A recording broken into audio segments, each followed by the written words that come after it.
तो दोस्तों, good evening, God bless you, get success in your life. भगवान आपकी हर इच्छा, हर मनोकामना पूरी करे, आप आगे की ओर प्रगतिशील हो और आप अपने लक्ष्यों को हासिल करें। हम राजस्थान का इतिहास है, हिस्ट्री ऑफ राजस्थान है, उसको हमने क्या स्टार्ट किया था, तो उसके बारे में हमने थोड़ी सी चर्चा की थी कि किस प्रकार विश्व के इतिहास के जनक हेरोडोटस को कहा जाता है। इनके ग्रंथ का नाम हिस्टोरिका है, यूनान के निवासी थे, 5वीं शताब्दी ईस्वी पूर्व इनका भारत में आगमन होता है। फिर हमने देखा था कि भारत के इतिहास के जनक कौन है, वेद व्यास जी हैं। इनके ग्रंथ का नाम महाभारत है, जिसे प्राचीन समय में जय संहिता के नाम से जानते थे। इसमें 1 लाख श्लोक है, इसका एक अंग है, भाग है, जिसे गीता कहा जाता है। महाभारत का युद्ध कुरुक्षेत्र हरियाणा में लड़ा था, 18 दिन चलने वाला युद्ध था।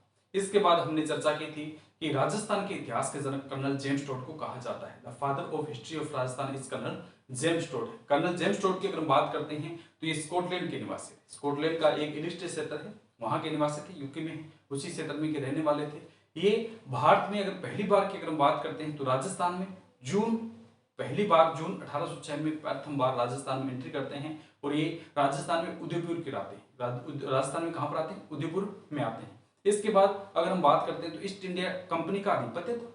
ईस्ट इंडिया कंपनी का आधिपत्य था, तो ईस्ट इंडिया कंपनी क्या है, सभी जगह पर खुद देख नहीं सकती, तो वह पॉलिटिकल एजेंट के रूप में क्या सदस्यों को रखा था, तो उन्होंने राजस्थान के पॉलिटिकल एजेंट के रूप में हमारे कर्नल जेम्स टोड को नियुक्त किया गया था। तो अगर बात करते हैं 1817 से लेकर 1822 तक कर्नल जेम्स टोड राजस्थान में कर्नल जो पॉलिटिकल एजेंट के रूप में रहे थे। ये पहले राजस्थान की अगर हम बात करते हैं तो पश्चिमी राजपूताना स्टेट में, पश्चिमी राजपूताना स्टेट आते हैं, उसमें आते हैं मेवाड़ और हड़ौती का क्षेत्र, इस क्षेत्र में सर्वप्रथम ये आए थे, उन्होंने कार्य किया था। बाद में इनका क्षेत्र विस्तार कर दिया जाता है, सिरोही और उनके अधिपत्य में आने वाले अन्य जो क्षेत्र थे वहां पर इनको कार्य देखने के लिए क्या है, जो सुपौल इनके अधीन कर दिया गया था। तो जब ये भारत में आते हैं तो ये भारत में राजस्थान के संपूर्ण यात्रा का अपना वर्णन है वो किताब में करते हैं। एक क्या है, ये आए थे तो सभी रियासतों के अधीन सभी के पास ये घूमे थे, घूमते हैं तो उन्होंने कहीं से कुछ प्राप्त किया, कहीं से कुछ प्राप्त किया। घोड़े के ऊपर रहते थे, इसलिए घोड़े वाले बाबा के नाम से जाना जाता है। ये सारे राजस्थान का भ्रमण करते हैं, भ्रमण करने के बाद ये एक किताब लिखते हैं जिसका नाम है the annals and antiquity of Rajasthan है। एंड इसे दूसरा नाम क्या है, the central western Rajasthan state of India है। और इनकी एक और किताब है जिसमें लिखा है पश्चिम भारत की यात्रा है, वेस्टर्न ट्रेवल्स इन इंडिया है। तो ये किताब लिखते हैं 1829 के करीब है। इसमें उन्होंने संपूर्ण राजस्थान के जो इतिहास है, किस प्रकार यहाँ पर कौन से शासक हुए थे, किस प्रकार लड़ाइयाँ हुई थी, किस प्रकार परंपराएं थी, उनके बारे में क्या डिटेल से लिखते हैं। फिर ये वापस क्या अपने देश वहां पहुंच जाते हैं। तो इनके बारे में हमने क्या है यहाँ तक देखा था। तो हमें कहाँ की तरफ जाना है, हमें हिस्ट्री ऑफ राजस्थान की तरफ जाना है। तो राजस्थान का जो वर्तमान स्वरूप है, पहले तो भूखंड हुआ करते थे, इसमें 2 भाग थे, एक भाग में एस और 33 सागर जो वर्तमान में राजस्थान के खारे पानी के झील के रूप में प्रेजेंट है। इसके बारे में हमने चर्चा की थी। तो अब देखते हैं कि राजस्थान का जो स्वरूप, ये भौगोलिक जो विरासत है, ये क्या प्राचीन समय में इसी स्वरूप में था या इसमें किसी भी प्रकार का कोई परिवर्तन पहले देखने को मिलता है। तो इसकी अगर हम बात करते हैं तो कोई भी अगर हम संरचना की बात करते हैं, सृष्टि की संरचना है किसी प्रकार का, तो पहले छोटे छोटे कस्बे होते, कबीले थे। पहले हमने पढ़ा है आदि मानव में, आदि मानव पहले छोटे छोटे कबीलों के रूप में 1 या 2 व्यक्ति के रूप में रहते थे। हमने जब भूगोल पढ़ा था तो उनमें हमने चर्चा की थी, जब महाद्वीप पढ़ रहे थे तो हमने देखा था कि प्राचीन समय में लोगों को दिशाओं का पता नहीं था, कौन सी उत्तर है, कौन सी दक्षिण है, कौन सी पूर्व है, कौन सी पश्चिम है। तो वो क्या है, केवल तारों के आधार पर, जिस प्रकार सूर्य उदय होता था तो उससे मानते थे कि सूर्य एक एक दिशा में उदय हो रहा है, तो उसको उन्होंने अपने हिसाब से एक दिशा दे दी। सूर्य एक ही तरफ लगातार जा रहा है, अस्त हो रहा है, तो उन्होंने उसको एक दिशा दे दी।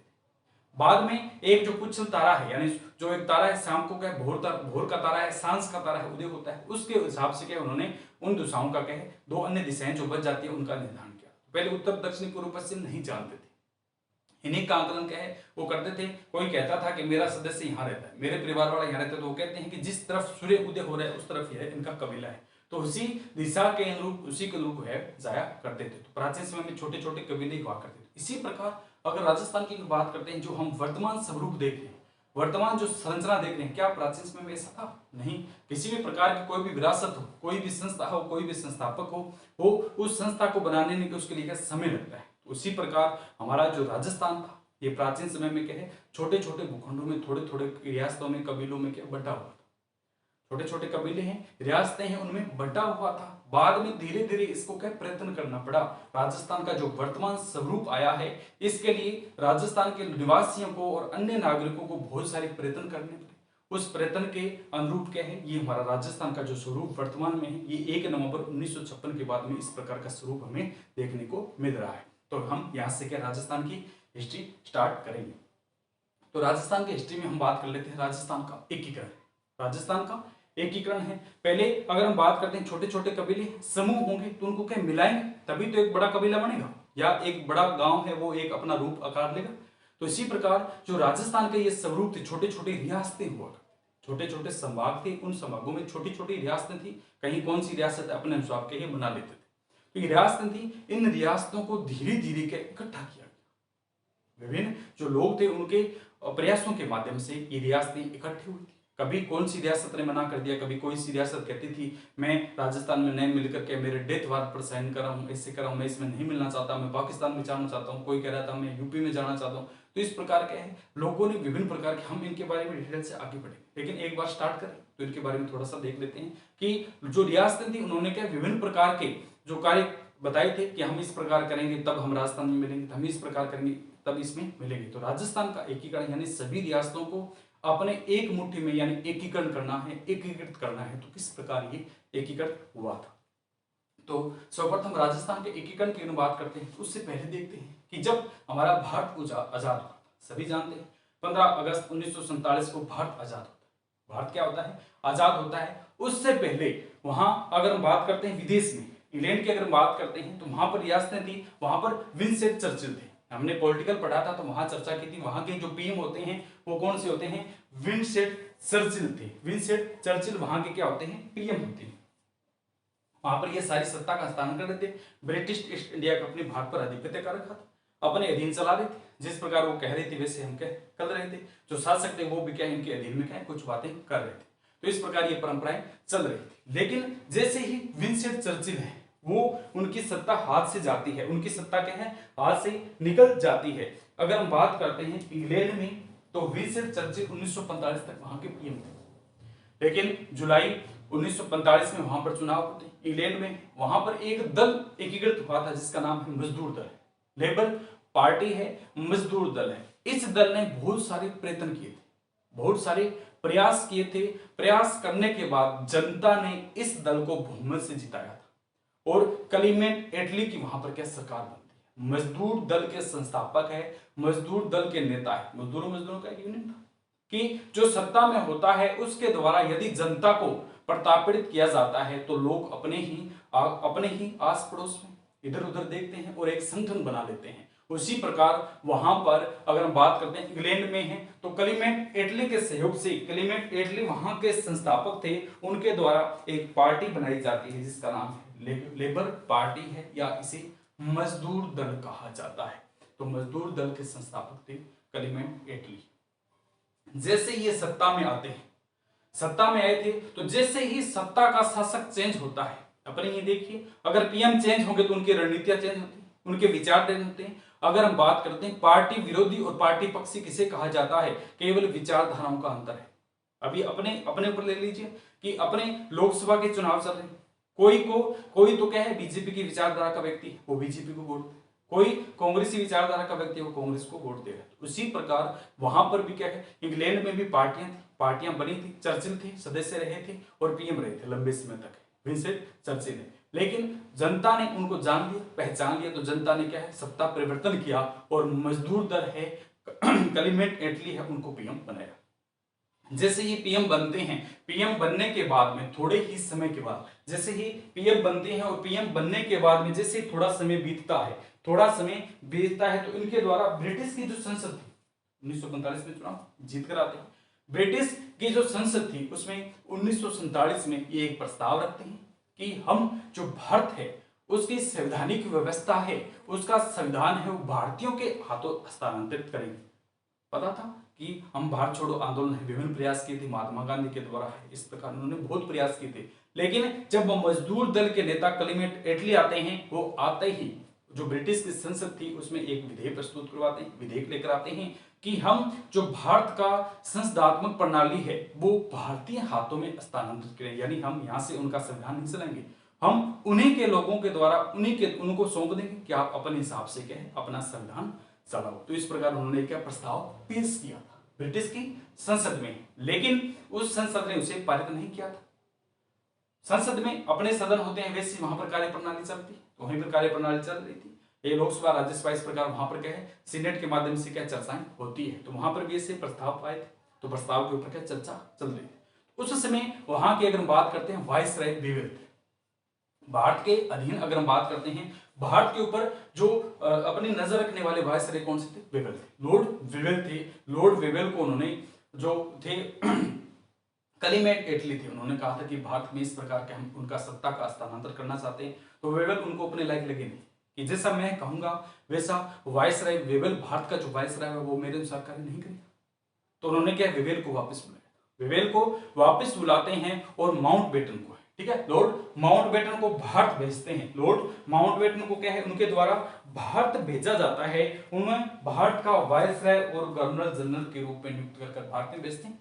लॉर्ड माउंटबेटन भारत आता है, भारत आता है और भारत की स्थिति और परिस्थितियां देखता है।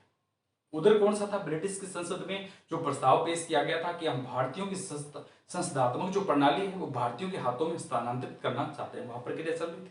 लॉर्ड माउंटबेटन भारत आए, भारत में आकर के वापस एक बार वहां उनको बुलाते हैं, वापस ये पहुंचते हैं। वापस जब पहुंचते हैं तो वहां के लोगों के द्वारा, वहां की जो ब्रिटिश संसद थी उनमें ये वार्तालाप चल रहा था कि भारतीयों को सत्ता सौंपे या नहीं सौंपे। तो जून 1947 को, 3 जून 1947 को वहां की संसद ने, ब्रिटिश की जो संसद होती है उसने पारित कर दिया, बिल्कुल ठीक है, आप जैसा कह रहे हो वैसा कहे, हम भारतीयों की संसदात्मक जो प्रणाली है उसको भारतीयों के हाथों में क्या सौंप देंगे, यानी भारत अपना संसदात्मक प्रक्रिया जिस प्रकार चलाना चाहिए वैसे चलाएगा। तो इस प्रकार का वहां से पारित हो गया था। वहां से पारित होते ही जो लॉर्ड माउंटबेटन है वो, अगर हम बात करते हैं, 4 जून 1947 को घोषणा कर देते हैं कि हम भारत का विभाजन कर रहे हैं, हम भारत का विभाजन कर रहे हैं। कब किया था, 4 जून 1947 को लॉर्ड माउंटबेटन के द्वारा कहा गया था कि हम भारत का विभाजन कर रहे हैं। इसमें लॉर्ड माउंटबेटन ने क्या घोषणा कर दी थी, पुष्टि कर दी थी कि हम इस प्रकार के विभाजन करना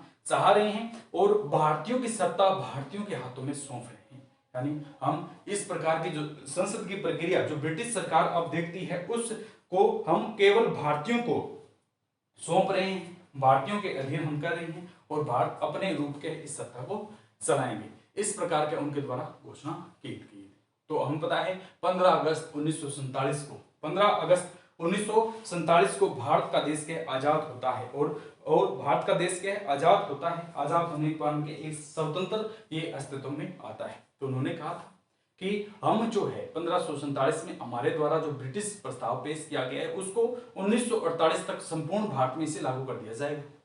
उन्होंने एक डेट फिक्स की थी 1948 तक, लेकिन पहले ही 15 अगस्त 1947 को भारत को आजाद कर दिया जाता है, भारत को स्वतंत्र कर दिया जाता है। तो भारत के स्वतंत्र हो गया, अपने हिसाब से क्या निर्णय लेना वाला हो गया। इसमें कहा गया था कि हम इसका विभाजन कर रहे हैं।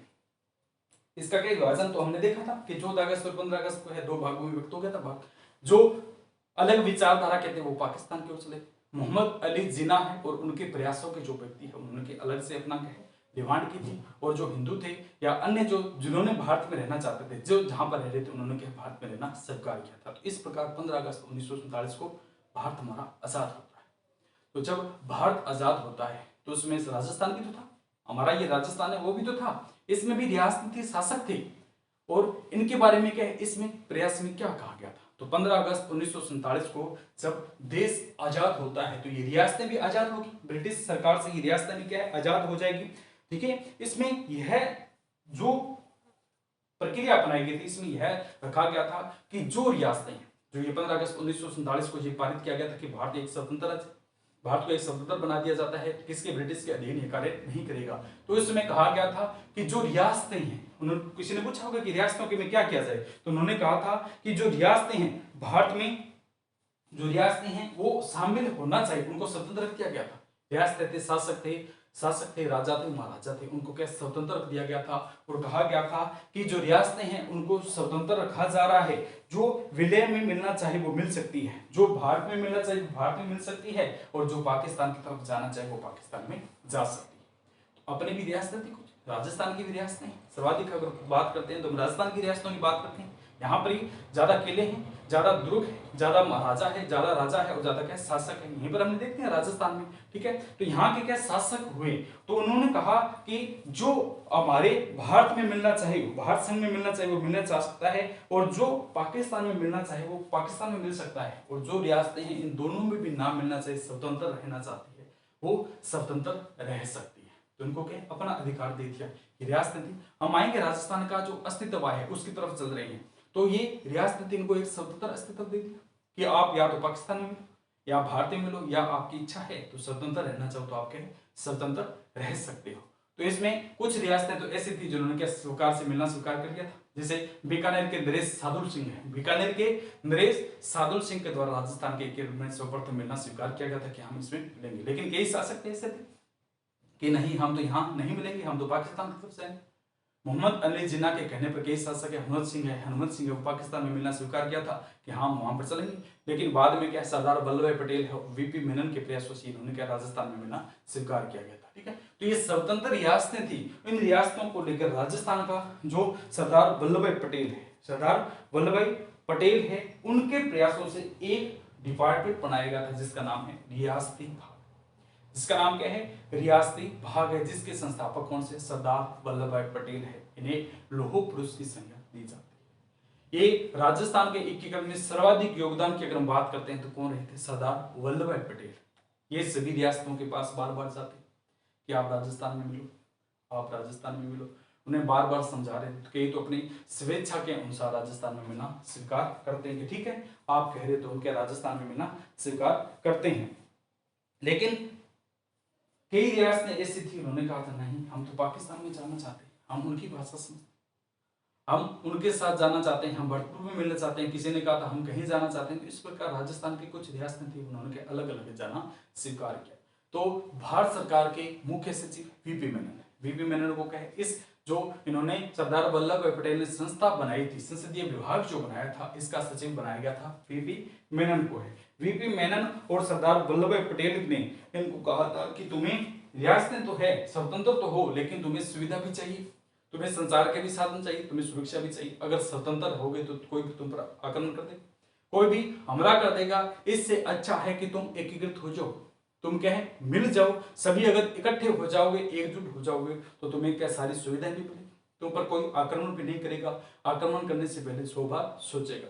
तो इस प्रकार के सरदार वल्लभ भाई पटेल है और वीपी मेनन है, इनके द्वारा क्या विभिन्न रियासतों को समझाया गया था, उन्हें मनाया गया था। ऐसा करने के बाद में क्या ये रियासतें समझ जाती है और राजस्थान में मिलना स्वीकार करती है। बीकानेर के शासक नरेश सादुल सिंह के द्वारा क्या है सर्वप्रथम इसमें मिलना स्वीकार किया गया था। इसमें देखें तेज सिंह है, अलवर के शासक तेज सिंह है और विभिन्न प्रकार के है। बीकानेर के बाद में अलग शासक आए थे, ठीक है, गंगा सिंह है, उनके द्वारा किस किस प्रकार प्रयास किए, तो हम उनके बारे में क्या सभी राजाओं की एक साथ डिटेल पढ़ेंगे। तो उन्होंने क्या इस प्रकार राजस्थान में मिलना स्वीकार किया था। तो कुछ रियासतें थी वो क्या आपस में मिल जाती है, छुटपुट रियासतें थी वो तो क्या इनके अधिपत्य में हो जाती, लेकिन धीरे धीरे फिर समय पड़ता है, सरदार वल्लभ भाई पटेल है फिर मनाते हैं, कई रियासतें के मिलने से मना करते थे कि हम नहीं मिलेंगे, तो उनको एक कमरे में बंद किया जाता है, फिर जो आराम से मारे तो उनको आराम से, फिर नहीं तो क्या है उनको दूसरे तरीके से क्या मनाया जाता है। कोई भागकर कहीं से निकला कमरे में बंद कर लिया जाता है और वहां पर क्या सामने बैठे वल्लभ भाई पटेल है उनके साथी सहयोगी वहां पर बैठे, उनको आराम से समझा रहे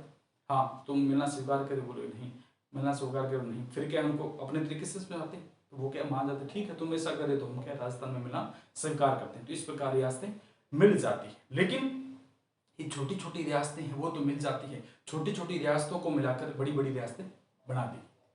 बाद में ये बड़ी रियासतें थी, बड़ी रियासतें थी ये क्या अलग होना चाहती थी, बड़ी रियासतें अलग रहना चाहती थी। प्रीवियस बॉन्ड आता है, प्रीवी पर्स के नाम से इसे जाना जाता है और इसका एग्जाम दिया होगा तो उसमें कई प्रीवी पर्स से क्या है शब्द लिखवाए जाते हैं, प्रीवी पर्स होता क्या है। तो ये रियासतें थी, इन रियासतों ने क्या अलग कई रियासतें थी, छोटी छोटी तो मिल गई, लेकिन जब छोटी छोटी रियासतें मिलकर थोड़ा सा बड़ा स्वरूप ले लेती है तो ये रियासतें कहती है हम तो स्वतंत्र रहेंगे, हम तो राजस्थान में मिलना स्वीकार नहीं करने। लेकिन वल्लभ भाई पटेल और इनके संस्थापक थे, इनके सदस्य थे, वो कहते हैं कि हम राजस्थान को एक पूरा एक विस्तार बनाना चाहते हैं, पूरा एकीकृत करना चाहते हैं। तो उन्होंने क्या फिर कहा कि राजस्थान में वो रियासतें स्वतंत्र रह सकती है जिनके पास 1 करोड़ रुपए और 10 लाख की जनसंख्या हो। तो इस प्रकार की रियासतें वो स्वतंत्र रह सकती है, अपने हिसाब से क्या है जहां जाना चाहिए जिस प्रकार करना चाहिए कर सकती है। तो ऐसा जब कहा गया था तो उस समय राजस्थान में केवल 4 रियासतें थी। कितनी थी? 4 रियासतें थी जो स्वतंत्र थी, यानी इनके पास इतना ही था। एक तो जयपुर थी, जोधपुर है, उदयपुर। तो राजस्थान में जब यह कहा गया था कि ऐसी रियासतें जिनके पास 1 करोड़ रुपए हैं, जिनके पास अगर हम बात करते हैं 1 करोड़ रुपए हैं और जिसके पास 10 लाख की जनसंख्या है, वो स्वतंत्र रह सकती है। तो ऐसी रियासतों में क्या थी? जयपुर है, जोधपुर है, बीकानेर और उदयपुर है। 4 रियासतें निकल कर आती है। ये कहती है कि हमारे पास ऐसा सब कुछ है, हम स्वतंत्र रहेंगे। लेकिन भारत सरकार ने फिर दबाव बनाया कि हम राजस्थान को अगर हम बात कर रहे हैं तो आप जितना जल्दी हो सके अपना रूप धारण करें, नहीं तो क्या है, हम ऊपर से के फिर अधिपत्य की सूचना स्थापित कर देंगे और आपके ऊपर अधिकार कर लेंगे। तो फिर क्या, भारत सरकार के दबाव में आकर के सारी रियासतें एकजुट हो जाती है और राजस्थान का एकीकरण होता है। राजस्थान जो एकीकरण होता है उस समय राजस्थान में 19 रियासतें थी, 3 ठिकाने थे और एक चीफ था। 3 ठिकाने थे। राजस्थान के एकीकरण में 19 रियासतें जब इकट्ठी हो जाती है तो हमारा ये 19 रियासतें और 3 ठिकाने जब ये इकट्ठे हो जाते हैं तो वर्तमान में हमारा जो राजस्थान का स्वरूप है वो देखने को मिलता है। तो इस प्रकार राजस्थान में पहले के कबीलों के रूप में, छोटे छोटे कस्बों के रूप में, रियासतों के रूप में बिखरा पड़ा था।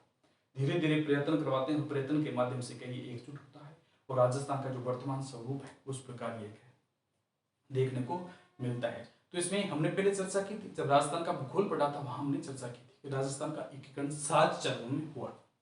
राजस्थान का एकीकरण 7 चरणों में होता है। राजस्थान का जो वर्तमान स्वरूप देखने को मिला है वो 7 चरणों के माध्यम से देखने को मिलता है। इसमें 2 वर्ष 11 माह और 14 दिन का समय लगता है। राजस्थान का जो एकीकरण है ये विभिन्न खदेड़ों के माध्यम से गुजरता है, विभिन्न प्रयास किए जाते हैं। 2 वर्ष 11 माह और 14 दिन का समय लगता है, फिर ये रियासतें एकजुट होती है। जो वर्तमान का राजस्थान का स्वरूप हमें देखने को मिलता है ये वहां से आया था, जिसमें हमने पहले चर्चा की थी, लेकिन फिर डिटेल से फिर पढ़ेंगे। तो ये राजस्थान का एकीकरण कितने हुआ था? 7 चरणों में होता है। तो हमने 7 चरण पहले पढ़े थे।